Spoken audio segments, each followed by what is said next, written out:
คนមកជួយបាទបាទនេះឡានទី2មកឡានទី2បាទ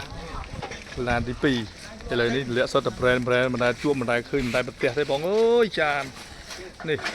លយណាស់ហ្មងលយមែននិយាយមែនបងនេះបងនេះបងជួយមើលអស់គ្នាបងអ្នកស្គាល់ចានមានប្រែនមានឈ្មោះអញ្ចឹងណាបាទនេះចានណាបងនេះបងនេះអូម៉ាកាសេដាក់ទៅនេះបងថតទៅញ៉ាំអាហារប្រែននេះចានអស់ហ្នឹងគឺដាក់នៅក្នុងហើយយើងយកទៅដាក់ផ្ទះយើងម្ដងមើលមិនវិញចានហ្នឹងនេះចានហ្នឹងបងនេះរាប់ម៉ឺនចានបងប្អូនរាប់ម៉ឺនចាននេះមកដល់ហើយបងគាត់ឃើញបាទមកមើលហើយពេញចិត្តទិញទៅបងបាទលក់ discount ជាងមិនអាចលក់ថ្លៃដូចគេបានយើងតែងតែលក់ទូថ្លៃជូនបងប្អូនដដែលអញ្ចឹងបាទបងឆ្លាញ់មួយណាបងឃើញទិញមួយហ្នឹងទៅបាទចង់យកច្រើនយើង discount ជាពិសេសគឺបងប្អូនទៀតបាទជាមួយនឹងចានរបស់យើងបងនេះមើលលីសមួយនឹងចានអស់នៅកន្លែងយើងនេះទៅហើយបាទសិតចាបងនេះមានខ្លះ set ស្រាប់ខ្ញុំបានដកនេះយើងបំបែកតទៀតនេះ